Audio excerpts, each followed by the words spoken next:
नमस्कार साथीहरु, खोकीको औषधि बनाउन गइरहेछु आज चाहिँ। हजुर मैले तपाईहरुले पनि खोकी लागिरहेछ, जाडोको महिना छ, एकदम चिसो छ, एकदम खोकी सुक्खा खोकी हैन, एकदम कप्स वाला खोकी भइरहेको होला हजुरहरुलाई।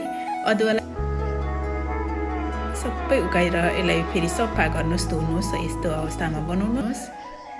अनि यो अवस्थामा पुर्याइसकेपछि चाहिँ यसरी मिक्सरमा लाएर सबै मिक्सरमा हालेर चाहिँ ब्ल्याक पेपर थोरै, यति जस्तो ब्ल्याक पेपर, थोरै यहाँनिर चाहिँ यो कालो नुन हो, यो कालो नुन पनि थोरै मिसाइदिनुस्, यसले पनि राम्रो गर्छ। यो ज्वानो 1.5 चम्चा जस्तो मिसाउनुस्। अनि थोरै सुकमेल, मैले सुकमेलको खोल निकालेर यसरी दानालाई मजाले पिसेर यसरी पेस्ट बनाउनुस्। अब यो पेस्टलाई चाहिँ यहाँनिर अलिकति यो सक्खरमा चाहिँ पकाएर यसरी यो सबै लाएर मिक्स गर्नुस्।